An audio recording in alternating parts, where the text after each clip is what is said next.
कुछ लोगों को कुछ ज्यादा ही हिला के रख दिया है। 27 जनवरी को अपने सेक्टर कमांडर्स की मीटिंग भी बुलाई। शाह जो है वो लंगोटिया है 30-40 साल से। वो लोग चेंज चाहते हैं, जिनको मैं खामोश मुजाहिद कहता हूँ। 10-15 बहुत ही खबीस किस्म के। जब भी म्यूटनी हुई है उसका इंजाम क्या हुआ है?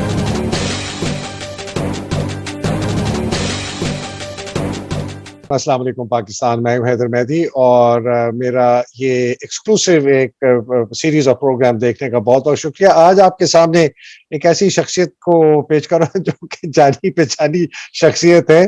बड़ा बहादुर, बड़ा दिलेर, क्या कहना, ये साफ गो और बहुत जबरदस्त एक मुजाहिद है, major Adil Raja. Adil, welcome to the program. Sir, thank you so very much. Thank you so very much for these kind words sir. Adil ने पूरे पाकिस्तान को हिला के रख दिया है, कुछ लोगों को कुछ ज्यादा ही हिला के रख दिया है। तो डायरेक्ट जाता हूँ, आदिल ये बताइए क्या हो रहा है यार, ये पिछले जो 24 घंटे में हमने देखा है। सर, वो पुराना इनका तरीका वारदात है कि सज्जी दिखा के खबी मारने का इनका तरीका वारदात है। और मुझे उम्मीदें थी, मैंने आपके साथ पहले प्रोग्राम के अंदर भी जब आप लताड़े थे आर्मी चीफ को, तो मैंने कहा कि नहीं सर, उसको 5-6 महीने दे दें उनको। वो उनका कैंप ये कह रहा है कि अभी उनके पास कमांड कंट्रोल ही नहीं है। लेकिन आज मेरे पास जो इन्फॉर्मेशन आई तो मैंने उसको मैच किया सर। मैंने 9 दिसंबर को एक इन्फॉर्मेशन अपनी सोर्सेज के थ्रू मैंने उस पर ट्वीट किया कि अरशद शरीफ शहीद को जो है वो इंसाफ किसी सूरत नहीं मिलेगा। NRO 2 की कार्रवाई मुसलसल जारी रहेगी और नवाज शरीफ को मार्च अप्रैल में वापस बुलाया जाएगा। दरमियान में मुतजाद इतलात मेरे पास आती रही कि नहीं, ये जरदारी साहब नहीं चाहते गालबन के नवाज शरीफ साहब आए। मरियम साहिबा की जो अक्खड़पन है, बदमिजाजी है, तकब्बरपन है उनकी तबीयत में, उसकी वजह से डर्टी हैरी पार्टी जो है वो उनके साथ जरा खुश नहीं थी। लेकिन मुझे आज इतलात पहुंची कि मंडे को, जो ये पिछला मंडे गुजरा है सर, 23 जनवरी को दोबारा मीटिंग हुई है। डीजीसी बहुत ज्यादा, आपको पता है डीजीसी जो है वो बाईपास कर चुका है डीजीआई को। डीजीआई वैसे चेंज होने वाला है। डीजीसी इस वक्त 1-to-1 है चीफ के साथ, उसकी पुराना तलक वास्ता भी है। उसने जीएचक्यू में सर बहुत ज्यादा टाइम गुजारा है 23 को मंडे को, और वापस आके उसने 27 जनवरी को अपने सेक्टर कमांडर्स की मीटिंग भी बुलाई है। और ऑर्डर्स उसको ये मिले हैं कि नवाज शरीफ की वही, जिस तरह दिसंबर में आपको बताया था कि मार्च में, उसकी मार्च अप्रैल में उसकी वापसी प्लान की जाए। और आपको पहले बताया था कि यही अदालतें उनको रिलीफ प्रोवाइड करेंगी। और डर्टी हैरी के तो जाहिर बात है इस वक्त वो अपने आप को समझता भी है और कि बहुत हद तक वो है भी पाकिस्तान का ताकतवर तरीन शख्स है, जो आला अदलिया को भी कंट्रोल कर रहा है। इलेक्शन कमीशन भी उसके कंट्रोल के अंदर है। तमाम जुडिशरी उसके कंट्रोल के अंदर नजर आती है वाज़े तौर के ऊपर। और आर्मी चीफ भी सिर्फ उसी की सुनता है, और वो आर्मी चीफ के साथ भी 1-to-1 है और उसको बहुत हद तक कंट्रोल भी कर रहा है और खुद दोनों हाथों से दौलत समेट रहा है। लेकिन उसके ऊपर कोई चेक एंड बैलेंस नहीं है और अपना अगले 6 साल का वो प्लान करके यहाँ पे बैठा हुआ है। अच्छा, तो आदिल, ये तो आपने एक बहुत ही खतरनाक एक मफरूजा पेश किया। मफरूजा तो नहीं, अब तो आप फैक्चुअली बात करें, इसलिए कि मैं मुझे याद है आपके साथ मेरी जो डिस्कशन थी, आपने कहा था हाथ हल्का रखें, तो मैंने कहा अच्छा तो ठीक है। और बाय द वे, मुझे भी आदिल बहुत इन्फॉर्मेशन आई थी, मुझे इन्फॉर्मेशन आई थी इन लोगों से जो जिनके अंडर ये रह चुके हैं आसिम, कि ये अच्छा चेंज कर लेगा। देखिए, जो उसके पैरेलल जो फैक्चुअल इंफॉर्मेशन आ रही थी कि इसका मामू बशीर शाह जो है वो लंगोटिया है 30-40 साल से, एजाज अमजद का। फिर नवाज शरीफ ने इसको लगवाया, फिर बाजवा की बाकियात को ये आगे फरोग दे रहा है। पता नहीं आपको पता है कि नहीं, सुना है कि इन्होंने DGMI को चेंज किया, जो कि बाजवा का बहुत खास और खास आदमी था। और जो एग्जिस्टिंग DGMI है इफ्तिखार, उसको PMA का कूल कमांडेंट बना दिया। तो दे डजंट, ये लग ये रहा है कि बाजवा के जो लगाए हुए सारे सतून हैं उन्हीं को ये आगे लेके चल रहा है और उसी की कार्रवाई। तो ये अगर ये कर रहा है और ये फैसल नसीर इस किस्म की हरकतें कर रहा है, तो Adil, do you think we are heading for a civil war? Sir, मेरे ख्याल के अंदर ये लोग जो हैं इस वक्त जो कुछ भी कर रहे हैं वो international establishment, so called international establishment led by the US administration, उसकी आशीर्वाद के साथ, उनकी ब्लेसिंग के साथ कर रहे हैं। और मुझे इन्होंने कुछ अर्से पहले कहा था, मैंने इनसे पूछा कि ये तो मुल्क कोलैप्स करने वाला है। ये कहते हैं कि नहीं, कोलैप्स भी नहीं करने देंगे लेकिन जीने भी नहीं देंगे। लेकिन ये चीज इंश्योर करेंगे कि ये जो आपकी फोर्सेस हैं, आर्म्ड फोर्सेस, अनफॉर्चुनेटली जो डिफेंडर्स ऑफ पाकिस्तान हैं उनको इस्तेमाल करते हुए as a supra law enforcement agency के तौर पे इस्तेमाल करते हुए जो आपकी ये 22-25 करोड़ अवाम है, इसके ऊपर ढकना वो दे ही रखें। इनको यहीं पे कैद पाकिस्तान में उन्होंने रखना है। लिमिटेड अवेलेबिलिटी, जो बाहर जा सकते हैं उनको जाने दिया जाए। ब्रेन ड्रेन जो हो रहा है वो जाहिर बात है, जो फॉरेन आपकी स्कीम्स हैं जिसमें वो आपका जो उनका पॉइंट बेस्ड सिस्टम है जिसके तहत लोग कनाडा आपके पास या इंग्लैंड यूके में या अमेरिका जाते हैं या वेस्टर्न कंट्रीज में जाते हैं, वो तो चलो ठीक है आते जाते रहेंगे क्योंकि वो यूजफुल हैं वहां पे बैरून मुल्क, यहाँ पे इन कंट्रीज में जहाँ पे हम मुकीम है। लेकिन मेजोरिटी ऑफ पाकिस्तानी, तकरीबन 22 करोड़ जो पाकिस्तानी है, उसको आपने वहीं पे जो है वो दबा के रखना है, क्योंकि अगर ये लोग खुदा ना खास्ता रेफ्यूजी बन जाते हैं तो फिर ये पाकिस्तानी तो पढ़ा लिखा है या नहीं पढ़ा लिखा है, इतना एंटरप्राइजिंग है कि चाहे वो जापान चला जाता है या मलेशिया, जिधर भी आप चले जाएं, वो इतने एंटरप्राइजिंग है कि वो कारोबार भी कब्जे में कर लेते हैं और अपनी मेहनत के जरिए जो है वो बहुत ज्यादा पैसे भी कमाते हैं। हर जगह सक्सेसफुल आपको दिखाई देते हैं पाकिस्तान।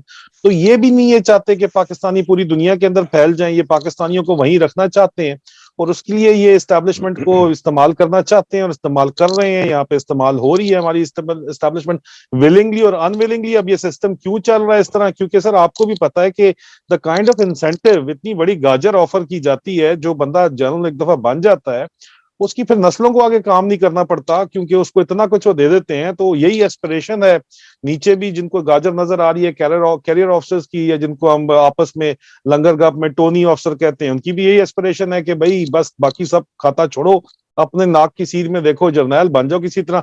नहीं भी बनते तो जो जिस मैक्सिमम रैंक तक पहुंच सकते हैं अगले पहुंचने की कोशिश करते हैं, और सोच ये होती है कि चलो कोई एफसी वगैरह की पोस्टिंग हो जाए, ये भी सोच है यहाँ पे। सो आदिल, बेसिकली आप कह रहे हैं कि एक इदारे ने कौम पर कब्जा कर लिया। वैसे तो हमें पता है कब्जा किया हुआ है, लेकिन अब वो कब्जा ऐसा है कि ये एक किस्म की आपकी पुलिस बन जाएगी। ठीक है, पुलिस तो अपनी है, लेकिन ये अब सुपरा पुलिस, उससे भी ऊपर। और ये जिस तरह यूएसएसआर, जो सोवियत यूनियन वाला रशिया था, कि कुछ लोग जा सकते हैं कुछ लोग नहीं, जो भी मुल्क के खिलाफ बात करें उनको या तो मार दें या कैद कर दे, या जो वो नॉर्थ कोरिया जैसा है। इस किस्म का पाकिस्तान अगर बनने को आ रहा है तो हमारे पास फिर ऑप्शंस क्या हैं? हम हमारी जो यंगस्टर्स हैं या पाकिस्तान में वो लोग हैं जो इस किस्म की बारबेरिक 12वीं सदी के एक डार्क एजेस में नहीं रहना चाहते। मेरे ख्याल में सर ये अनफेयर है कि पूरी फौज को आप कह दें कि यार ये बनना चाहते हैं, बिकॉज कोई भी फौज ज्वाइन नहीं करता। आपका फौज का जवान और अफसर रोजाना की बुनियाद के ऊपर, मैं हमेशा कहता हूँ कि कुर्बानी दे रहा है। Sun a day is the cost we pay. और वो हमारा यंग ऑफिसर जो अपनी जान दे रहा है, आप lieutenant colonel, even general officers भी देते हैं, और सारे के सारे उस खाते में सांचे में फिट नहीं किए जा सकते। लोग हैं यहाँ पे जो वोकल भी हैं, जज्बा ईमानी जिनका जिंदा है। लेकिन ये रिसेंटली मटेरियलिज्म की जो इन्फ्लक्स हुआ है वो जाहिर बात है वो तो खराबियां पैदा कर रहा है, जो कि इंतहाई वाजे तरीके से नजर आ रही हैं इस वक्त। लेकिन सर सब के सब को आप एक ही खाते के अंदर नहीं कर सकते कि सब के सब ही बिगड़े हुए हैं। जाहिर बात है कि जो मेरी इंफॉर्मेशन है वो भी तो इसी सिस्टम के अंदर से निकल रही है, जिनको मैं खामोश मुजाहिद कहता हूँ, और प्री एम्प्ट करने की हम कोशिश कर रहे हैं इंफॉर्मेशन के जरिए। और जाहिर बात है कुछ उसके अलावा भी इंटरनली वो कुछ ऐसे काम जरूर कर रहे हैं। और ज्यादातर हम, मेरा और आपका ऑडियंस भी जो है, मेरा तो मैं डेफिनेटली जानता हूं कि वो आर्म फोर्सेस के अंदर फौजी ऑफिसर्स और उनकी फैमिलीज, मेरा सबसे बड़ा वेटरन फैमिलीज जो है वो सबसे बड़ा ऑडियंस बेस है मेरा, हमेशा से रहा है, अभी भी है, फैलता जा रहा है। क्यों? क्योंकि वो लोग चेंज चाहते हैं, वो पाकिस्तान से सिंसियर हैं, पाकिस्तान की खिदमत और पाकिस्तान के लिए जान देने के जज्बे के तहत। ये सिस्टम तो इसी तरह है ना सर, कि उस इंडक्ट उसी को करता है जो पाकिस्तान के लिए जान देना चाहता है, वतन के लिए। ये तो वक्त की हवाएं लगती हैं इनको, साथ साथ foreign courses, UN mission, materialism जो जो आता जाता है तो ये खराब होते हैं ना सर ऊपर जाके। शुरू में तो इस तरह नहीं होते। आपकी 80% 85% फौज तो बिल्कुल ठीक है, अपना काम कर रही है, ऑर्डर्स पे चल रही है, डू और डाई नेवर आस्क व्हाई के फिलॉसफी पे चल रही है। इसलिए सबको सर आप ये नहीं कर सकते। और यही लोग हमारी होप है सर, ये 85% हमारी होप है कि ये लोग जो है वो इतना प्रेशर एग्जर्ट करें, क्योंकि इनके प्रेशर को इग्नोर करके ऊपर वाले चल भी नहीं सकते। इतना प्रेशर ये एग्जर्ट करें कि जो आपके ऊपर हायर कमांड है उसको कम से कम नेशनल इंटरेस्ट को प्रायोरिटी देनी पड़े। ये जो सिलसिला चल पड़ा है कि पर्सनल इंटरेस्ट जो है वो नेशनल इंटरेस्ट को सुपरसीड कर रहे हैं, ये सिलसिला ताकि खत्म किया जा सके।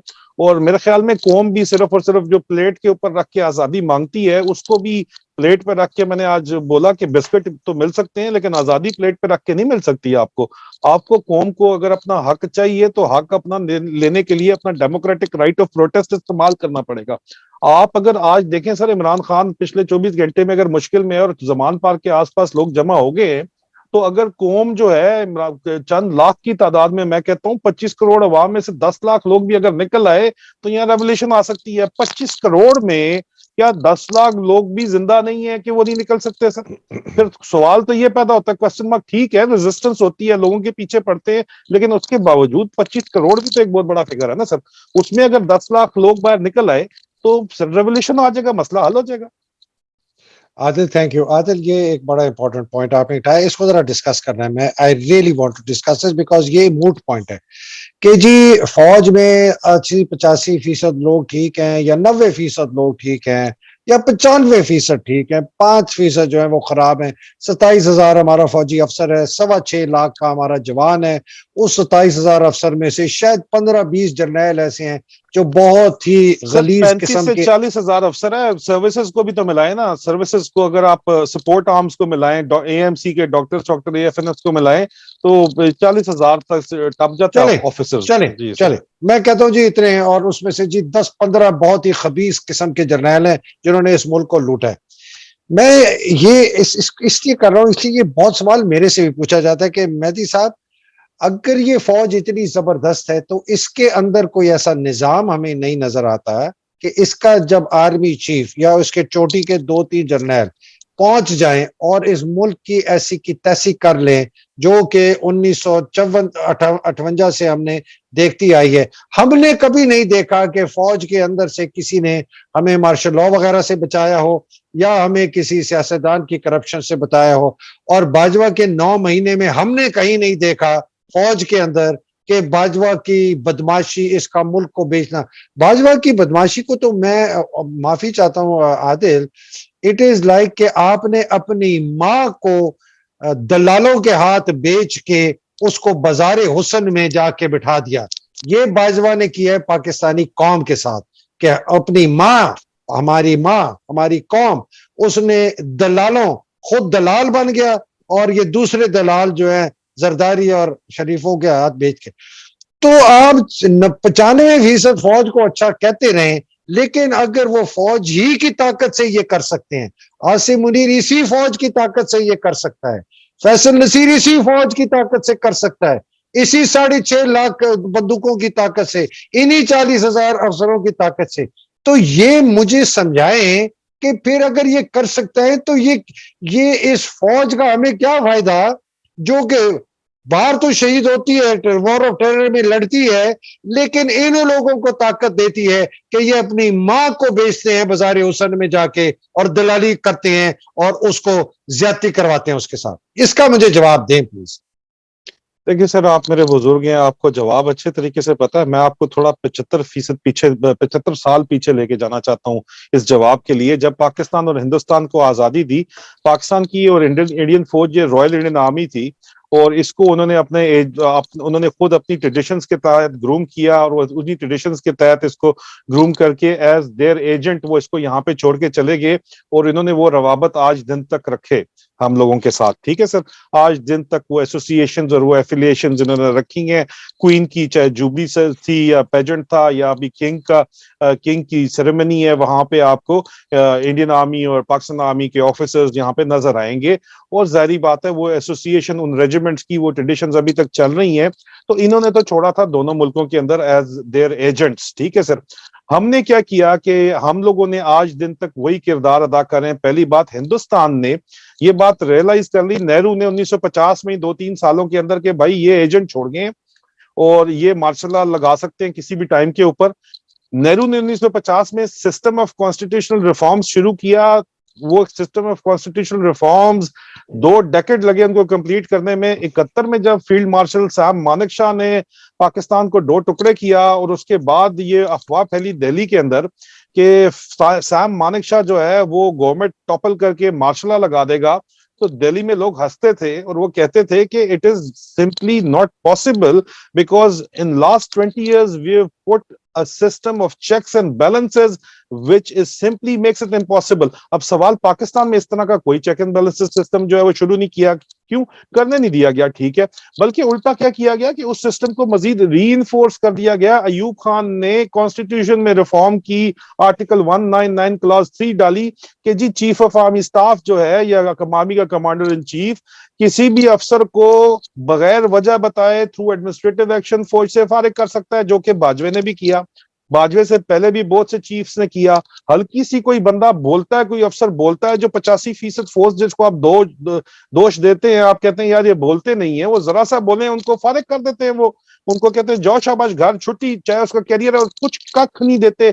एक अफसर जो है जिसको चारों तरफ से सलूट पड़ रहे हैं, जो कोठी बंगला कोठी शोठी के अंदर रह रहा है, सरकारी कोठी के अंदर, बच्चों का एक माशरे में इज्जत मुकाम है, वो 2 महीने बाद टैक्सी चला रहा है बैठा हुआ। आप तो अंदाजा करें, वो आदिल भी पाकिस्तान के अंदर। सर मैं सिर्फ आगे let me just finalize it. जी, आपने भुट्टो साहब भी तो आए ना, भुट्टो साहब उनके बाद आए ना अयूब खान के, उन्होंने भी तो 73 का आयन किया ना। 73 के आयन में क्यों नहीं खत्म किया आर्टिकल 199 क्लॉज 3? सर खुद उन्होंने अपने आप को जो है चीफ मार्शल एडमिनिस्ट्रेटर बनाना कबूल कर लिया, ये क्लॉज नहीं खत्म की, ये क्लॉज कोई नहीं खत्म करता। तो सर ये कॉन्स्टिट्यूशनल चेक्स एंड बैलेंसेस का सिस्टम जब तक नहीं लगेगा, ये हम इस साइकिल को रिपीट करते रहेंगे, यही गदर चलता रहेगा।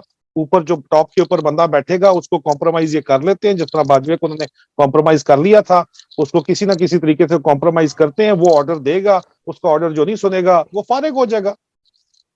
आदिल ठीक है। सो बेसिकली आप ये कह रहे हैं कि बाकी जो नीचे मतहत फौज है वो लाचार है, मजबूर है नौकरी की वजह से, और वो कभी भी इस किस्म की चीज नहीं करेंगे कि कोई चेक्स एंड बैलेंसेस जब तक सर ऊपर आप से नहीं बताएं, आएंगे। जब भी हुई तो है, जब भी म्यूटनी हुई है उसका इंजाम क्या हुआ है? जनरल ऑफिसर से लेके जनरल जहीर इस्लाम अब्बासी हो, चाहे जनरल जहीर अब्बासी हो, से ले के जनरल ऑफिसर या अटक कंस्पिरेसी केस हो, उसको जो है वो बगावत के मुकदमे बना के पीएमए में चाहे केस हो, वो उठा के उनको जेलों में डालते हैं, फांसी चढ़ा देते हैं सर, या पता ही नहीं चलने देते अवाम को हुआ क्या। सिविलियन भी कोई चाहे जनरल अस्करी का बेटा बोले उसको 5 साल जेल कर देते हैं कोर्ट मार्शल करके। सर आपके सामने नहीं है क्या सर? तो लोगों को बिल्कुल उन्होंने ठीक। वो एग्जाम्पल बना देते हैं सर, हम्म। और सो अवाम भी सो कोई नहीं उठती सर, अवाम कहती है कोई नहीं, ठीक ही होया होगा इन्होंने। सही। तो आदिल अवाम आपको नजर आती है ये फवाद चौधरी के अरेस्ट हुई, इमरान की शायद अरेस्ट हो जाए और बाकी पता नहीं चीजों के, आपको कोई नजर आती है कि निकलते हुए? ये और बात है कि निकलना चाहिए, आपको नजर आ रही है कि अवाम निकलेगी? सर ये अवाम, हमारा अलमिया ये है कि जब तक हमारा कंफर्ट जोन के अंदर आके हमें तंग ना किया जाए ना, ये बिजली है जो अभी शॉर्टेज हुआ था, अगर ये गर्मी में हुआ होता और ये आगे चल के होगा इसी तरह, जब ये अवाम के घर तक बात पहुंचेगी ना, अभी तो हर किसी ने अपना कोई ना कोई जुगाड़ जो है वो चलाया हुआ है। गरीब आदमी पिस रहा है, गरीब की किसी को कोई परवाह बहरहाल ना कभी थी ना कभी होगी। जो आपका मिडिल क्लास है या ऊपर है, हर किसी ने अपना खांचा फिट किया हुआ, कोई जुगाड़ चलाया हुआ है। जब इनके जुगाड़ खत्म हो जाएंगे, जब इनके घर में फाके पहुंच जाएंगे और इनके घर की बिजलियां गुल हो जाएंगी, और जब इनके पास पैसा बिल्कुल ही खत्म हो जाएगा और कोई ऑप्शन इनके पास नहीं रहेगा, जिस तरह श्रीलंका वालों के पास नहीं रहा, तो फिर सर ये अवाम उठेगी। उससे पहले सही। बड़ा मुश्किल ये काम है, क्योंकि सर कौम बनने के अंदर जो है वो 200-300 साल का, कम से कम 200 साल का अरसा चाहिए होता है। हमें तो अभी 75 साल हुए हैं टोटल यहाँ पे सर। और हजारों साल की गुलामी है, हजारों हजारों साल साल की की गुलामी गुलामी है। है ना पीछे। जी सर, जी सर, जी sir. Adil thank you very much, बहुत शुक्रिया। माफी चाहता हूँ आज थोड़ा सा हमारा टाइमिंग का गड़बड़ हो गया, माय अपॉलॉजीज। नाज़रीन आपने आदिल राजा की बिल्कुल साफ गो बातें सुनी। It's always a pleasure. इंशाल्लाह आदिल हम हमारी फिर मुलाकात हो रही है शायद जुमे को या जी हफ्ते सर, को। जुमे तो और हफ्ते वाले अब दिन से करेंगे अब इंशाल्लाह। तक इजाजत दीजिए आदिल, इजाजत दीजिए। पाकिस्तानी आप इजाजत दीजिए। अल्लाह सुब्हान ताला आप सबको हिफ्ज़-ओ-मान में रखे, पाकिस्तान को हिफ्ज़-ओ-मान में रखे। पाकिस्तान जिंदाबाद, पाकिस्तान पाइंदाबाद। इजाजत दीजिए इंशाल्लाह। इलाही आमीन। अस्सलाम वालेकुम, खुदा हाफिज।